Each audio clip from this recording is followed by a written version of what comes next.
Otra de las acciones que también se encuentran contempladas dentro de este funcionamiento son todas las competencias en términos de ayuda social y distribución de subsidios,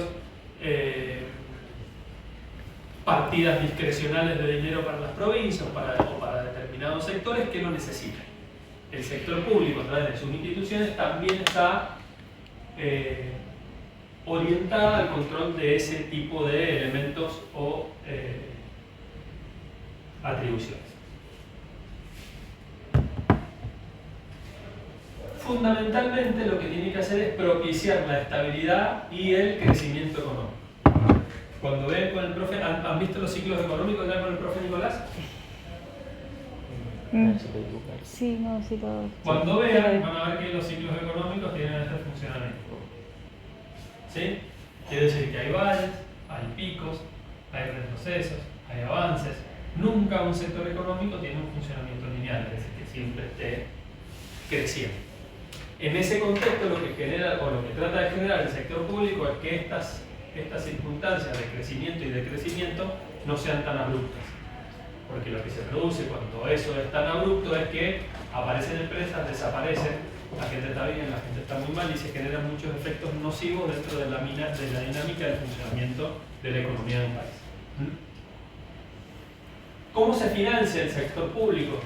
Fundamentalmente de dos formas. Uno es a través de los impuestos que recauda y otro es a través de la deuda que pueda tomar en caso de necesidad. ¿Sí? ¿Cuándo el Estado genera deuda? Cuando no puede pagar todos los gastos que tiene en función de sus ingresos. ¿Y cómo genera la deuda? Y bueno, a través de distintos instrumentos que puede vender en el mercado y el mercado le compra y le da dinero para que el Estado pueda tener capacidad de afrontar todos los gastos que tiene. ¿Sí?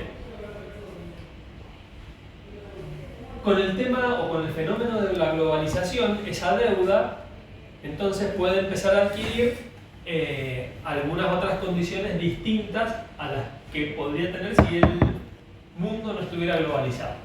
Por ejemplo, se pueden tomar deudas en moneda extranjera, en distintas monedas, en euros, en yuanes, en dólares, etc., además de la toma de deuda en moneda local. Obviamente la toma de deuda en moneda local es más fácil de manejar y de pagar porque está atada a la evolución de tu moneda. Cuando uno toma deuda en moneda extranjera depende de terceros para poder pagar esa deuda. ¿Sí? Todas esas cosas las hace el sector público.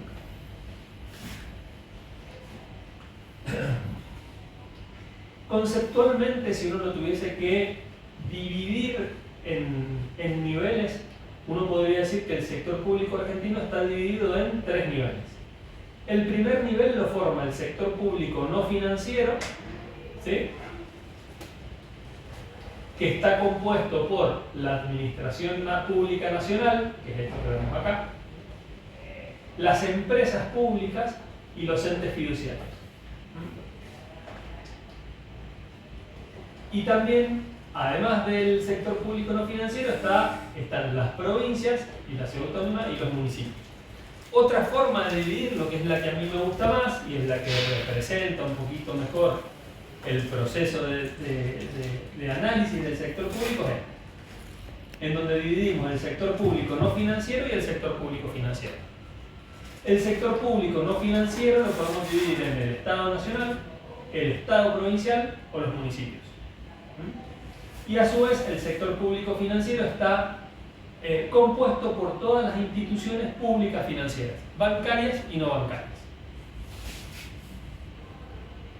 Cada uno de estos niveles obviamente tiene su ley de presupuesto y su propio esquema de financiamiento. ¿Sí? Y además existe un esquema de distribución de gastos del nivel nacional hacia el nivel provincial y del nivel provincial hacia el nivel municipal que se llama coparticipación. Hay determinados impuestos que el Estado recauda para sí mismo y para sus gastos. Y hay otros impuestos que el Estado recauda para distribuirlo a las provincias. Y a su vez las provincias recaudan para distribuirlo a los municipios. ¿Sí?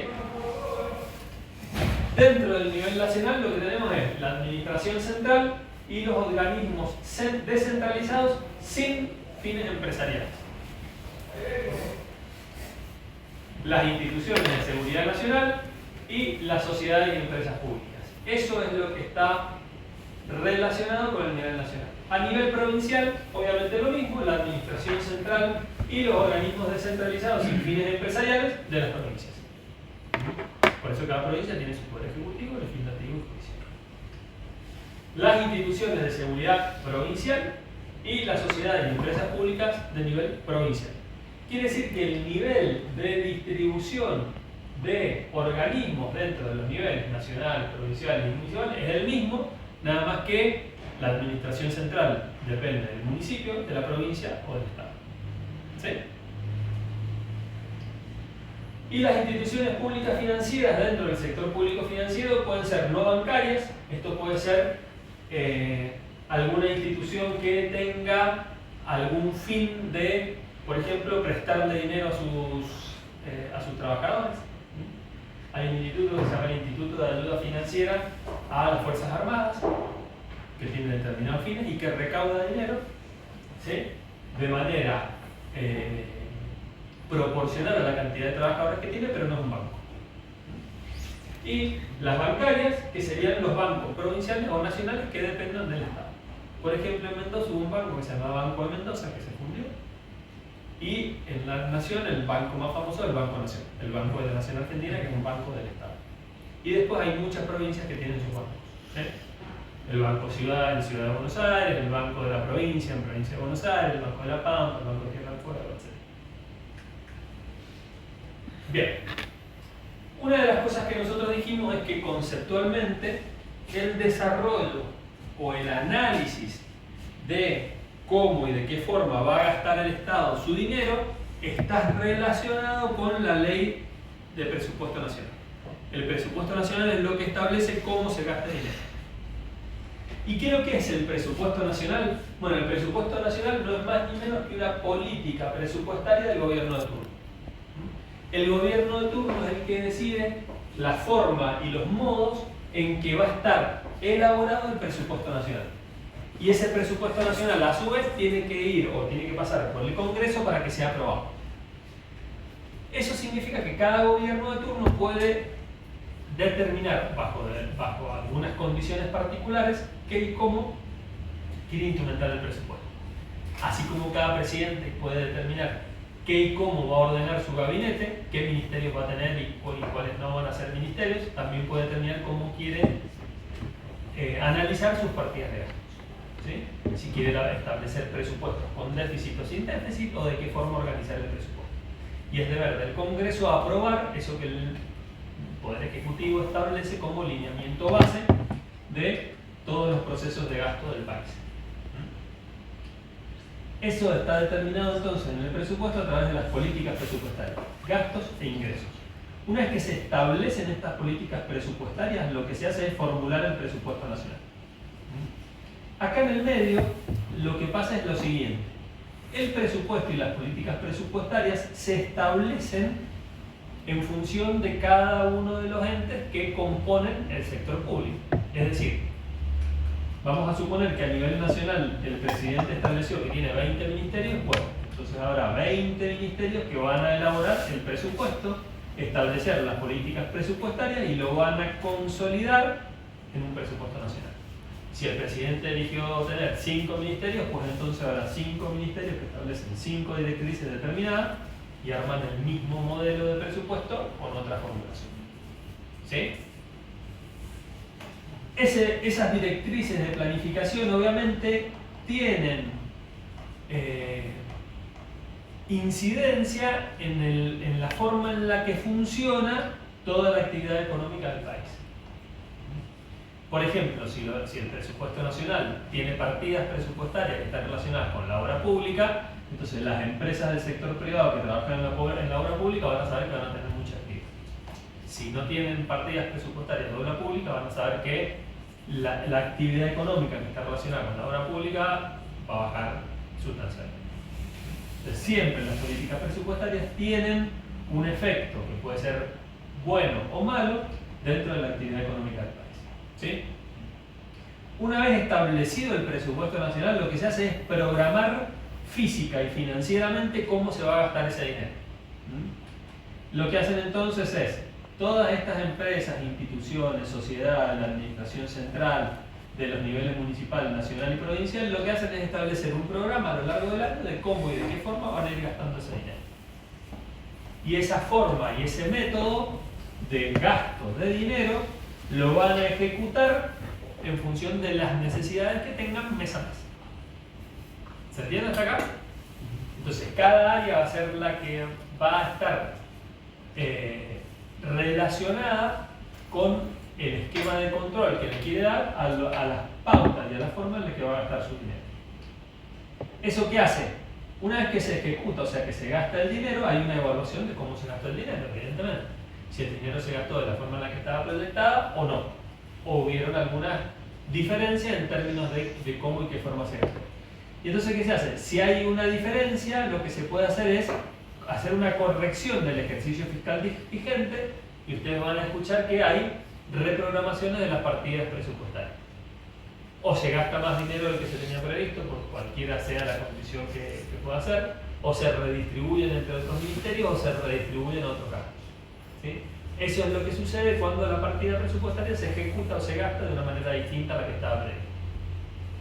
Y si ese tipo de ejercicio ha establecido que esa metodología de gasto, que está o es distinta a la prevista, se va a seguir continuando a lo largo del tiempo, entonces en los ejercicios fiscales futuros lo que van a hacer es, el gobierno va a establecer otra política y otra dinámica de gasto, y el presupuesto del año que viene seguramente salga con estas correcciones que generaron distorsiones en el presupuesto vigente. Entonces este es un método dinámico. Este año va a presentar el Ejecutivo un presupuesto, se lo va a aprobar la legislatura en todos los niveles, digamos. Se van a controlar cómo se gastó ese dinero, y el año que viene se va a volver a presentar otro presupuesto para el año siguiente, en donde se van a volver a establecer otras pautas distintas y así sucesivamente. ¿Sí?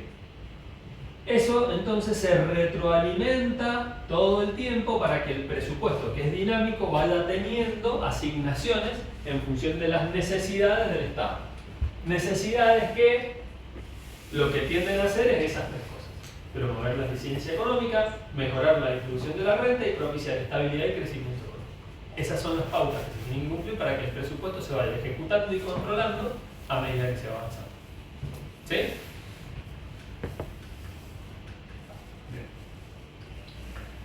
El Estado no siempre ha funcionado de esta manera. ¿Se acuerdan que nosotros dijimos que hay distintas teorías económicas? ¿Sí? Incluso hablamos de qué es lo que era el comunismo y el marxismo, de cuáles eran las teorías liberales, de cuáles eran las teorías keynesianas y demás. Entonces, obviamente las funciones económicas del Estado han ido variando a lo largo de todo el tiempo. ¿Sí?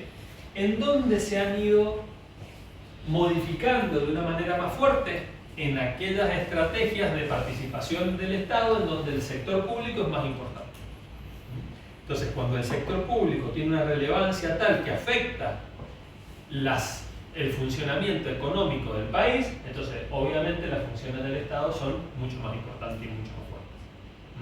En aquellos funcionamientos donde lo que se tiende a pensar es que el mercado tiene que funcionar de una manera más libre, menos atada al Estado, el funcionamiento y la función económica del Estado es mucho menos importante.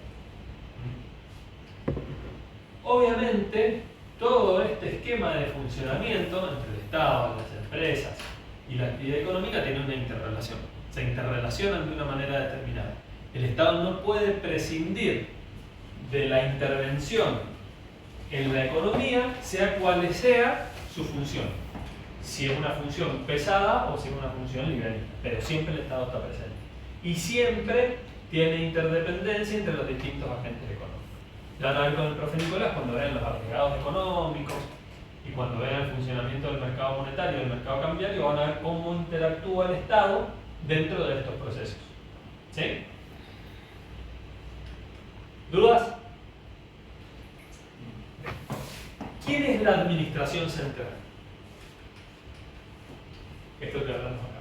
¿Quién es la administración central? Bueno, la administración central son todas las instituciones de los poderes ejecutivo, legislativo y judicial. ¿Quiénes son los organismos descentralizados? Los organismos descentralizados son todas las entidades que tienen patrimonio propio y personería jurídica. Por ejemplo, la Auditoría General de la Nación, el INTA, Instituto Nacional de Tecnología Agropecuaria, el ENARGAS, Ente Nacional Regulador del Gas, que tienen patrimonio y personería jurídica. ¿Ustedes saben, por ejemplo, qué hace la Auditoría General de la Nación? ¿Alguien sabe que existía o no? No. Bueno, la Auditoría General de la Nación lo que hace es establecer mecanismos de control para los gastos presupuestarios. Y que la plata se gaste en lo que se dice que se va a gastar. El INTA, ¿ustedes saben qué hace el INTA? ¿Cómo? Investigación. ¿En qué? En el sector tecnológico agropecuario. Entonces, el ente que establece las pautas de cómo crece y cómo se puede investigar dentro de lo que sería el campo para nosotros como economía local. Otros ejemplos, por ejemplo, la Administración Nacional de Seguridad Social, que es la ANSES. ¿Ustedes saben lo que es la ANSES? ¿El qué? La ANSES.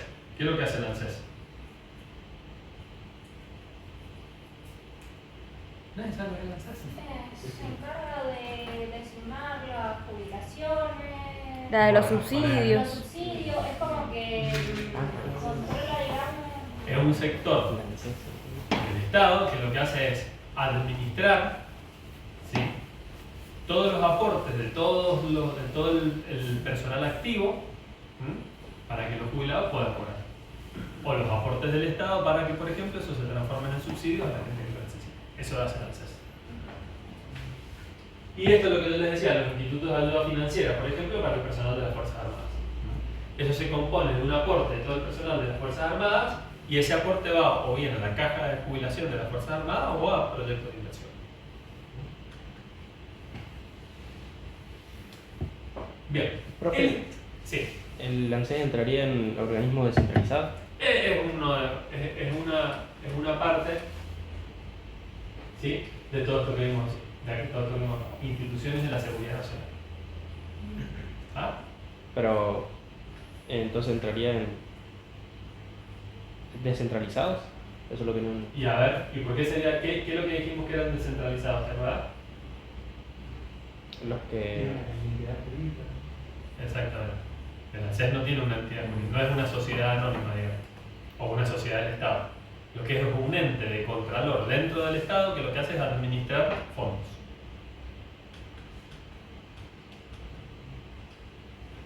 Bien. Si nosotros tuviéramos que ponerle objetivos al sector público, tuviéramos que definir cuáles son las pautas de control de esos objetivos y las pudiésemos reducir de alguna forma y simplificar y analizar, podríamos ponerle estas 8 que están.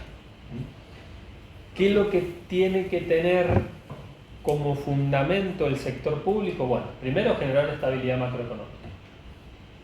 Después generar un acuerdo productivo nacional. Esto significa que todo el Estado en su conjunto lo que tiene que hacer es producir en términos de lo que el Estado puede garantizar para que la gente consuma, de manera ordenada. Después, establecer pautas de desarrollo de infraestructura. ¿Por qué? Porque si el Estado va a crecer de una manera determinada, lo que tiene la economía del Estado, ¿no?, va a crecer de una manera determinada, lo que tenemos que garantizar o tratar de garantizar es que la infraestructura que nosotros estamos generando y donde nosotros estamos invirtiendo alcance para que el Estado pueda crecer. Por ejemplo, si nosotros queremos que la economía crezca y le queremos dar valor agregado al mercado agropecuario, podríamos poner, no sé, moliendas de soja para generar harina de soja, ¿sí? Pero ahí tendríamos que llegar con electricidad, tendríamos que llegar con agua, tendríamos que llegar con algunos elementos que tienen que ver con el desarrollo de la infraestructura del país, ¿sí? Desarrollo humano sustentable. ¿Qué es lo que sería el desarrollo humano sustentable? Que la gente viva, ¿sí?, de una manera adecuada en función de algunos parámetros determinados o predeterminados que pueda establecer el Estado. ¿Ah? Con una infraestructura adecuada, en una casa adecuada, de una forma adecuada, con un nivel de ingresos adecuado, etc. Combatiendo el narcotráfico y mejorando la seguridad.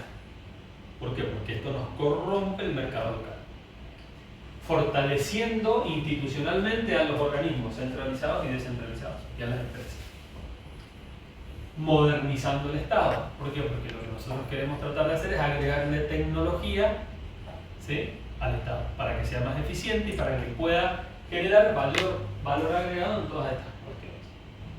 Y que genere una inserción inteligente en el mundo, porque en definitiva nosotros también dependemos de lo que sucede en la economía a nivel global. ¿Por qué? Porque transaccionamos en dólares, por ejemplo, con otros países. ¿Sí? Ejemplos de qué es lo que hace el Estado con esto que nosotros decíamos que es el presupuesto nacional. Por ejemplo, una de las cosas que hace es establecer para los distintos presupuestos cuál va a ser el tipo de cambio, cómo va a avanzar el PBI y cuál va a ser la inflación proyectada para los próximos años. Por ejemplo, en el presupuesto del 2016, esta era la visión a 7 años del país. Fíjense, esta era la tasa de cambio que se había previsto, este era el factor anual del factor del PBI, o sea, cuánto iba a aumentar el PBI de un año al otro. Y el IPC, ¿ustedes saben qué es lo que es el IPC? El PBI ya lo vimos. ¿El IPC qué es lo que es? Es el índice de precios al consumidor, o sea, la inflación. Entonces, esto es lo que se establecía como inflación en el presupuesto del 2016. ¿Sí? Todas estas pautas estaban establecidas en el presupuesto y lo que hacían era garantizar que si todo eso sucedía, el presupuesto se iba a ir adecuando de manera lógica y razonable a lo que iba a ir pasando. En el presupuesto del 2021, por ejemplo, ¿qué se hizo en el presupuesto del 2021? Se analizaron las variables, en términos de variables agregadas de los 2 años anteriores, y se proyectó 2022 y 2023 qué iba a suceder con la tasa de cambio, el PBI y el IPC. Este es otro mecanismo de análisis. Este mecanismo es una visión a futuro de lo que va a pasar, y este mecanismo es una visión de control. ¿Se acuerdan que yo les dije? Había una posibilidad de controlar el presupuesto o controlar las variables económicas para que a futuro pudiésemos proyectar mejor. Bueno, entonces en el presupuesto del 2021 se hizo esa revisión y eso es lo que se estableció como un mecanismo de control. ¿Ah?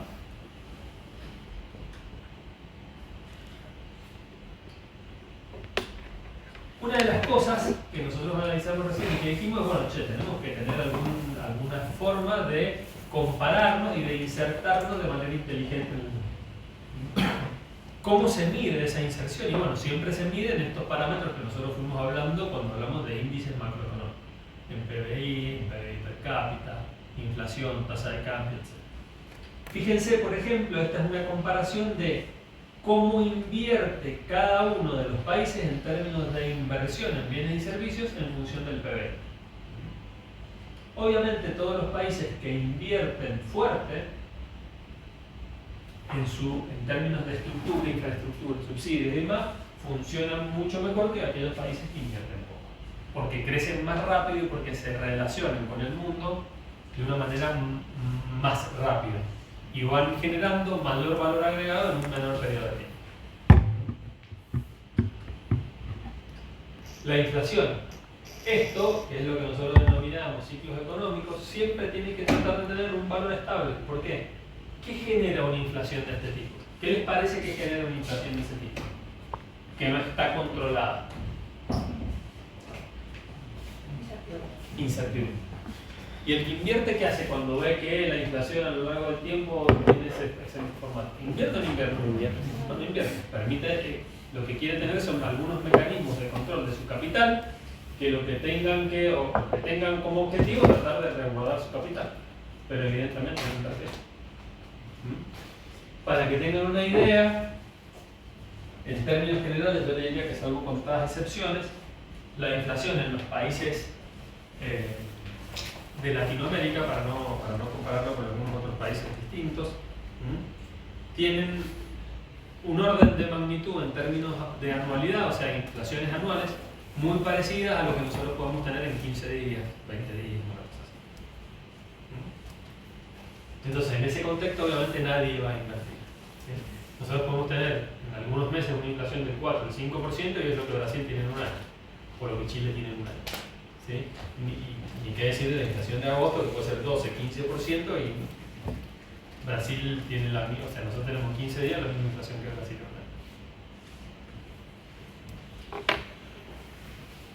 También se analizan dentro de la perspectiva de lo que habíamos hablado recién, de estos objetivos, dentro del concepto de inserción inteligente y estabilidad macroeconómica, por ejemplo, proyecciones. ¿Qué proyectamos? Y proyectamos exportaciones, proyectamos importaciones y vemos qué pasa con el saldo comercial. Esto ya lo van a ver con el profe Nicolás, pero ¿qué es lo que hace? El país, un país industrializado, le vende al mundo en dólares. Y trae del mundo en dólares aquellas cosas que necesita para fabricar lo que en el país se vende. El saldo comercial lo que es la diferencia entre las exportaciones y las importaciones. Cuando es negativo significa que vos le pagás al mundo más dólares de los que necesitas. Y si vos le pagás al mundo más dólares de los que recaudás, la única forma de pagar esos dólares a lo largo del tiempo es endeudándote en dólares. Pues si no, no podés tener dólares. ¿Se entiende? Todas esas proyecciones entonces sirven para establecer o determinar mecanismos, por ejemplo, de endeudamiento, que el Estado tiene que controlar. ¿Para qué? Para poder tener dinero para pagar esa diferencia en el caso que no lo tenga. Porque si no pudiese pagar esto, obviamente las exportaciones se van a caer, porque no podría traer insumos para que las fábricas trabajen.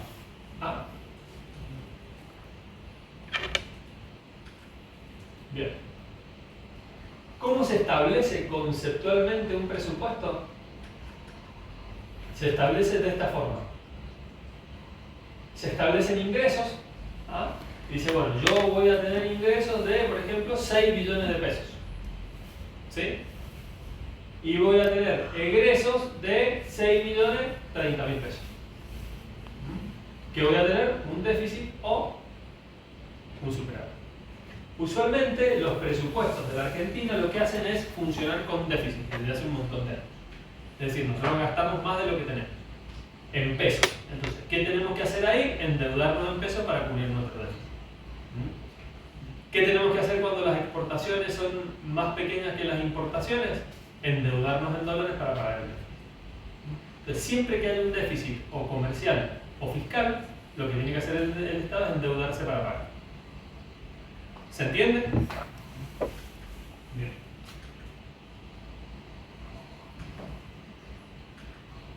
Una de las cosas que habíamos hablado entonces es cómo se determina si el resultado es un déficit o no. Bueno, eso se denomina resultado primario. El resultado primario es la diferencia entre ingreso y egreso, ¿sí? En moneda nominal del país en el que estamos analizándolo, en términos de recaudación menos gastos.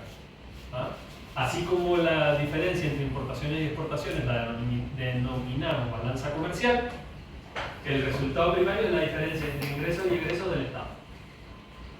Si al resultado primario nosotros le restamos los intereses de esa deuda que tuvimos que haber generado para pagar ese déficit, vamos a tener entonces el resultado financiero. Entonces, cuando ustedes escuchen hablar de balanza comercial, lo que están escuchando es cuál es la diferencia entre importaciones y exportaciones. Cuando escuchen hablar del resultado primario, lo que están escuchando es que alguien les está diciendo cuál es la diferencia del presupuesto nacional en términos de ingresos menos egresos. Y cuando escuchen hablar del resultado financiero es el resultado comercial primario, perdón, el resultado primario menos los intereses de la deuda que tengan que pagar. ¿Sí? Esas son palabras o vocabularios que tenemos que ir teniendo presente, sobre todo empezar a analizarlos y a masticarlos para cuando el profe les dé toda la parte de mercado monetario, mercado cambiario.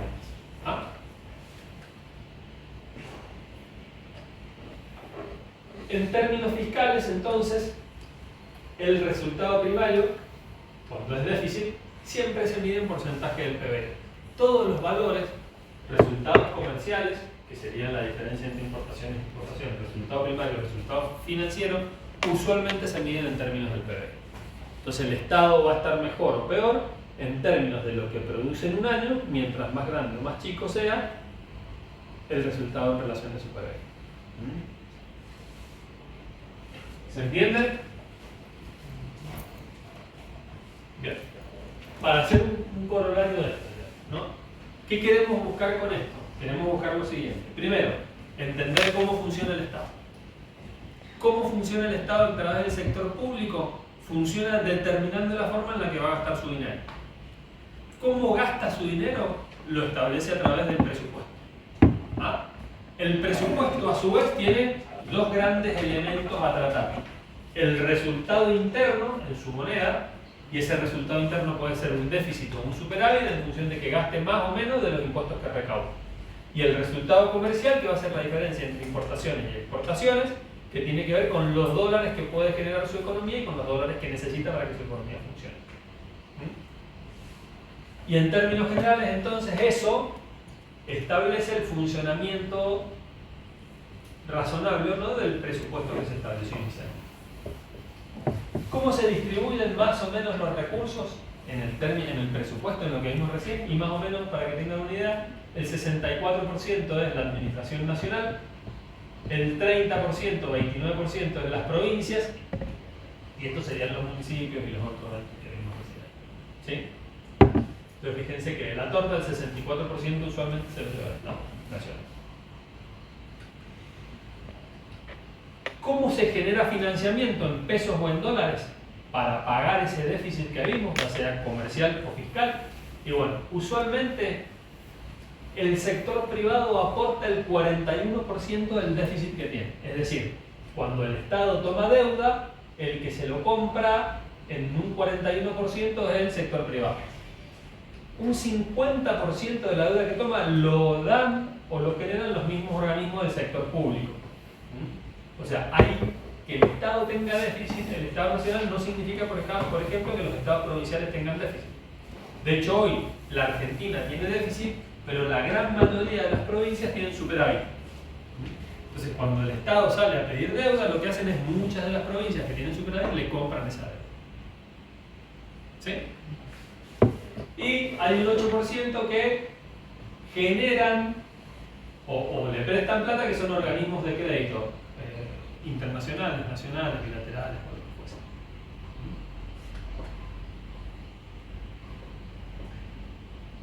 Bien, una de las cosas que también establece obviamente el presupuesto es cómo va a evolucionar la deuda. ¿Por qué? Porque yo no puedo vivir endeudado de manera permanente. Entonces lo que yo tengo que generar son mecanismos de control de deuda para que, a pesar de que yo sé que voy a tener un resultado primario en déficit, acuérdense, el resultado primario era ingresos menos egresos. En algún momento voy a recaudar más dinero porque tengo que pagar toda esta deuda. ¿Cómo se establece eso? Y bueno, dentro del presupuesto lo que se hace es establecer variables macroeconómicas de evolución de deuda e interés. ¿Para qué? Para que cuando yo le vaya a pedir plata a un privado, ese privado sepa que en algún momento, por ejemplo en el 2024, se la voy a poder pagar.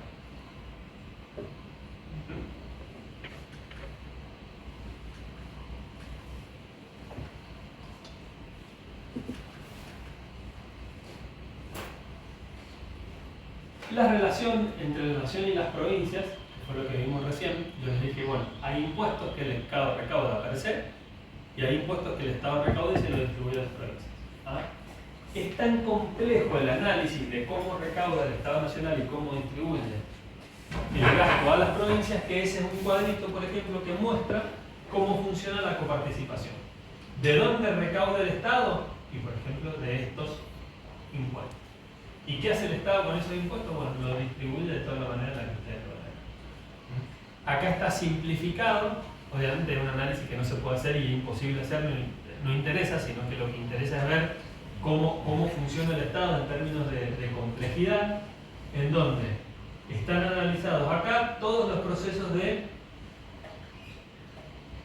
ingreso menos egreso a nivel financiero, porque ya incluye los intereses de la deuda, o sea, por acá abajo van a ver que está la deuda, o sea, acá ya le presté plata al Estado. El resultado fiscal primario, es decir, qué pasó con el ingreso menos egreso, y qué pasó con el superávit comercial o la balanza comercial. Todo eso está enmarañado en todo este proceso de análisis que, como ven, es básicamente inentendible. Una de las cosas que generan estos procesos, obviamente, es, y lo van a escuchar ahora, y lo han escuchado, y es importante hacerlo, es tratar de dinamizar las estructuras del Estado, tratar de hacerlas más eficientes. Porque si uno no las hace más eficientes, entonces pasan todas estas cosas. Obviamente, cuando hay tanta complejidad en el funcionamiento del Estado, lo que se disparan son los gastos. Y en definitiva, lo que hace que se disparen los gastos es que uno no puede pagar o no puede funcionar con lo que tiene. Y si no puede funcionar con lo que tiene, entonces lo que pasa es esto. Digamos, nunca voy a poder pagar mis gastos o mis costos, porque no tengo ingresos para solventarlo. Entonces, en función del modelo de participación de cada uno de estos entes dentro de la provincia, dentro de los municipios, provincia y nación, es que se generan mecanismos de análisis y de control para tratar de eficientizar. Porque si no, evidentemente, uno nunca puede salir de la maraña que significa que nunca puedo pagar mis gastos. Entonces, esta es más o menos una síntesis de cómo funciona el sector público en la Argentina y de qué forma se establecen mecanismos de control y qué es lo que significa el presupuesto nacional y qué es lo que significa la balanza comercial y las 3 o 4 cosas que queremos que se lleven conceptualizadas. ¿Dudas? Bueno, me alegro. Si quieren, vemos un ratito los trabajos. La idea era que más o menos a las 7 y cuarto empezáramos a ver los trabajos. Así que si alguno tiene algo avanzado, le podemos pegar una miradita ahora. Si no han traído nada, I'm so sorry, yo les dije, tengan cuidado, empiecen a ponerle onda a los trabajos, porque si no, van a tener un problema grande cuando empiecen a entregarlos. ¿Sí? Para repasar un poquito el cronograma, acuérdense que el viernes tenemos parcial.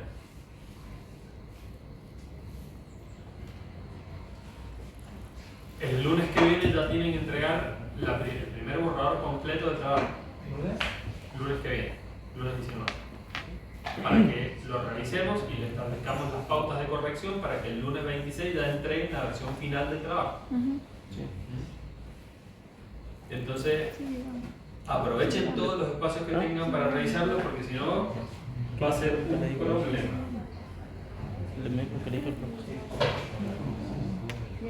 ¿Tiene alguien ha traído algo avanzado o no? Sí. Bueno, nosotros ya vamos bien. Creo que la duda que teníamos nosotros ya le preguntamos al profe Osvaldo la clase pasada. ¿Ya tienen desarrollado algo que se puede ir viendo en Word, que se lo han mandado al profe o no? No, pero yo creo que ya tenemos los datos que necesitamos. Le consultamos solamente los datos para hacer las... Porque era la duda en pandemia, no sabemos si...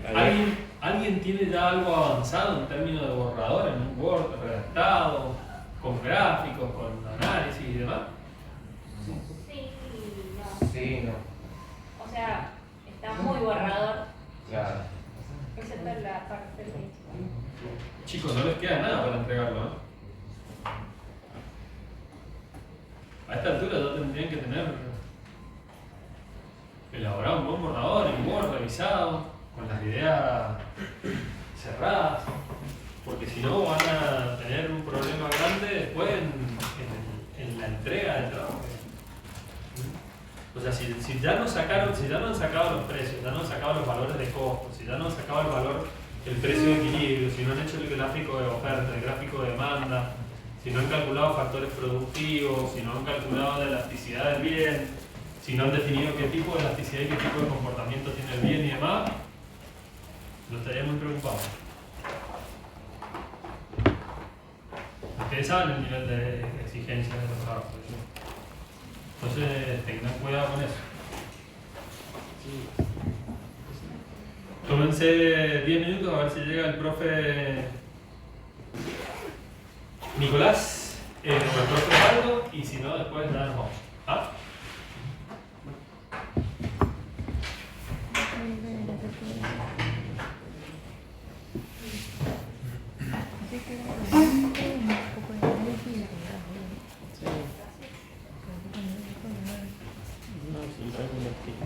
velocidad y los factores.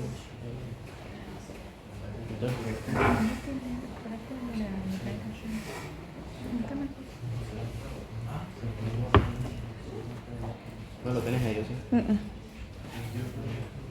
No. Voy a guardar esto.